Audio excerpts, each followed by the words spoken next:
We are told that because of an act of disobedience, man fell, thereby separating himself from God.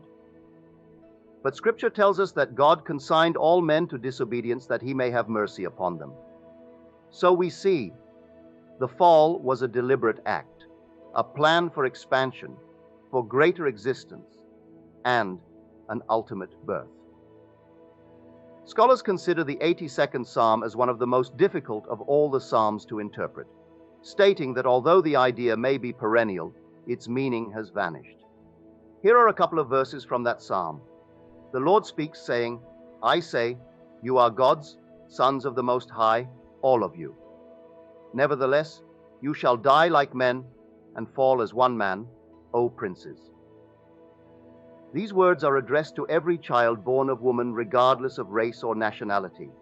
I say to you right now, you are gods, sons of the Most High, all of you.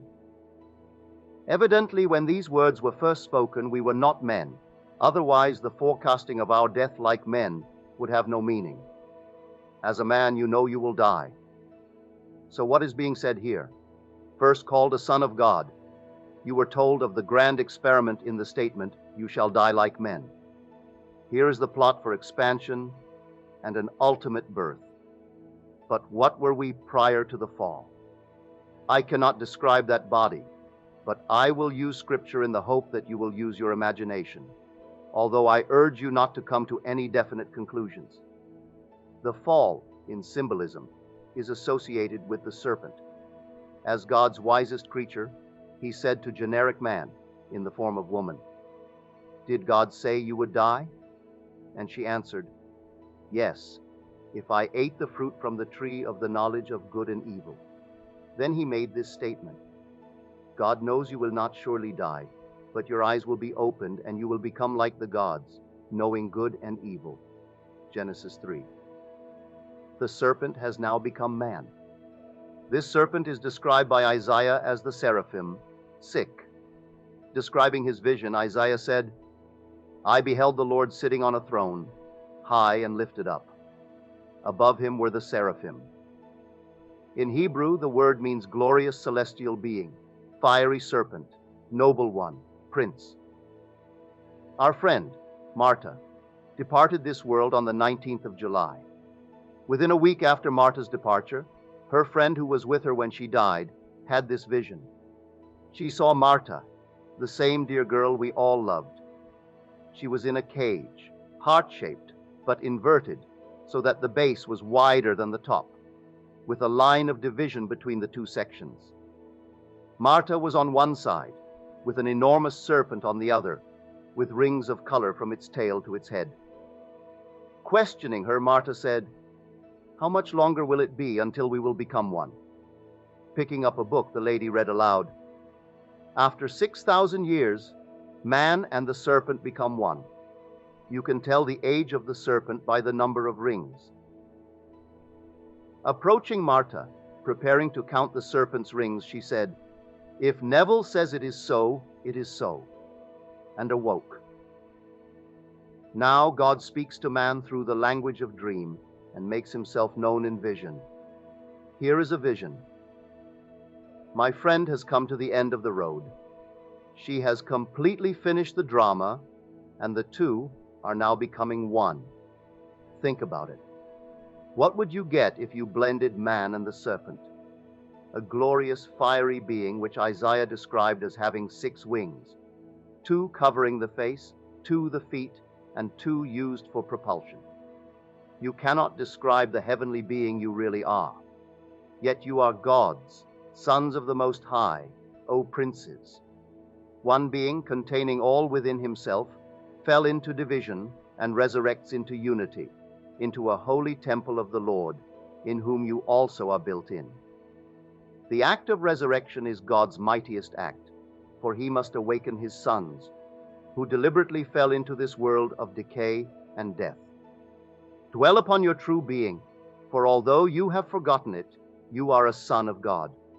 You had to forget this truth in order to assume the limitations of this cross called man. But before this assumption, our one grand hope was for expansion and ultimate birth. Having fallen into division, we will return to a unity far greater than we knew prior to the descent. Without defining exactly what you look like, suppose you are now the being spoken of as the Son of God. You certainly are not a man, because you must fall into man and die like men. Knowing that no man takes your life, you lay it down yourself. You have the power to lay it down and the power to lift it up again. You agreed to take upon yourself this garment of anatomy called man, which is filled to overflowing with passion. Now, believing yourself to be human, you have emptied yourself of your power and wisdom. You cannot restrain the impulse to act, even though you were told that if you entertained one concupiscent thought, you would die. Can you now see that the drama is psychological and not physical? The moment you contemplate an act, it has been committed. Whether it is pleasant, and you may be inclined to do it physically, or you restrain the impulse to act upon that which you are contemplating, the act is already done. You have heard it said of old, "You shall not commit adultery." But I say to you that any man who looks upon a woman lustfully has already committed the act with her in his heart. Here you see the whole drama put into a psychological frame. It is not good enough to restrain the impulse. You can't even have it. God consigned you to disobedience by giving you a garment of passion, and then telling you that if you entertained one concupiscent thought, you would die. There is not a thing you, as man, have ever done that God has seen something to be blamed in the act. And in the end, God in his infinite mercy will step beyond and arouse you. Having tasted what it is to be man in a world of death, you, a son of the Most High, will add what you have extracted from being man to God's glory. Before you fell into this world of men, you were infinitely greater than any man who ever walked the face of this earth. You have no ancestor comparable to the being you really are. Although you emptied yourself of your divine power and wisdom, it is still awaiting your return. And you will return expanded beyond the wildest dreams of what you were prior to the fall. One man, containing all men, fell into division, and all men are gathered one by one and redeemed into the unity of the one man who fell. This structure is slowly built as a holy temple of the Lord, in whom you also are built in. Let no one tell you that you did anything wrong to cause your descent. It was because God challenged himself to literally die and overcome death. This you will know to be true when you begin to stir within yourself. Then your brain will become alive, and you will awaken in the tomb of your skull, from which you will come out. Now we are told, he is designated Son of God with power by his resurrection from the dead. If you read Scripture carefully, you will discover that the babe wrapped in swaddling clothes is not a birth, but a sign of the birth. And when it is said that Jesus was 12 years old, I ask you, 12 from what? Not from a little garment of flesh, but Jesus Christ is a holy supernatural being.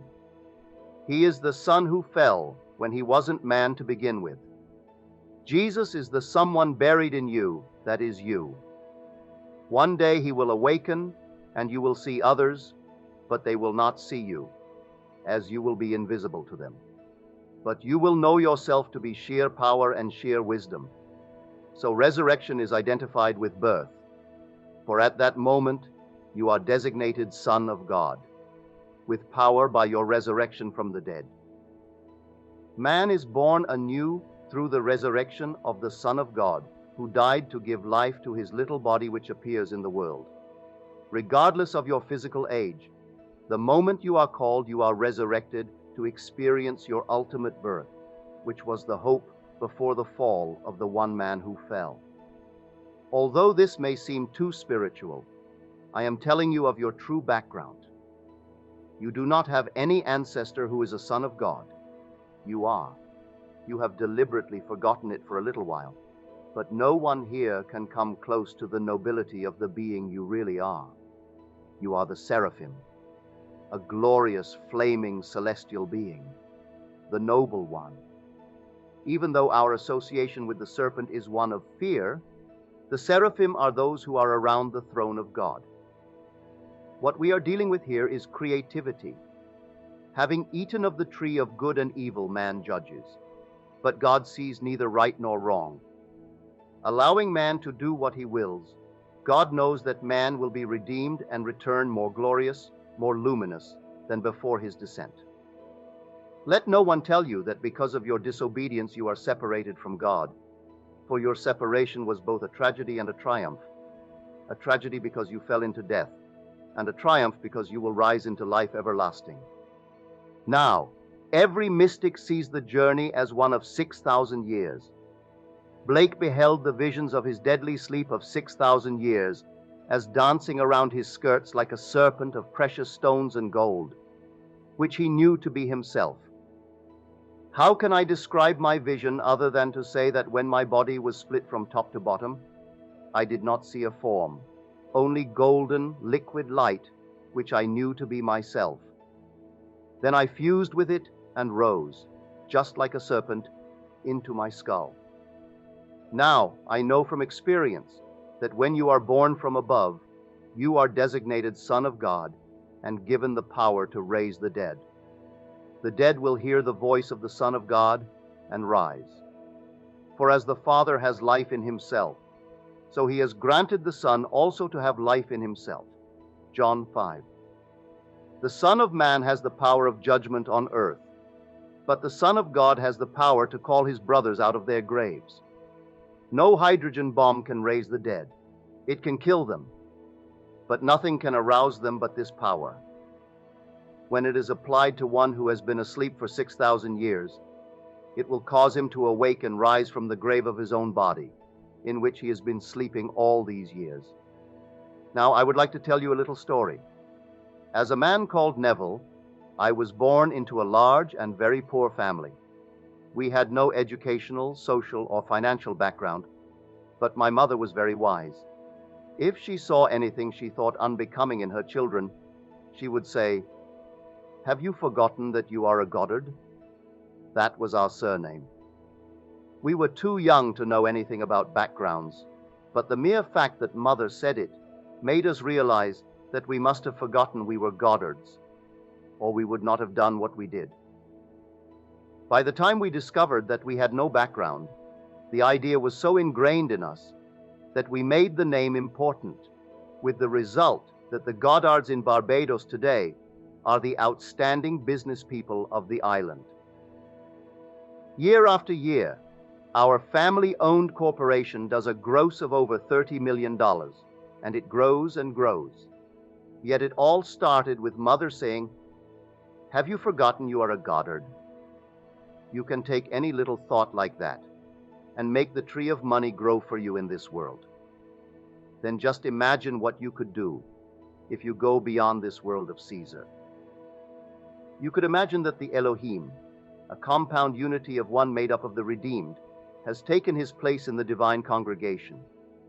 In the midst of the gods, he pronounces judgment, saying, "You are gods, sons of the Most High, all of you. Nevertheless, you shall die like men and fall as one man, O princes, O seraphim, O glorious celestial beings. You will empty yourself of your glory, your wisdom, and your power, and take upon yourself a garment of death and decay. Then, after a journey of horror for 6,000 years, you will be restored, having expanded your wisdom and your power, by reason of your descent into decay and death. So let no one tell you that you did anything which was wrong to be expelled and separated from the Father. Yours was a deliberate act for your expansion and ultimate birth. Now let us go into the silence.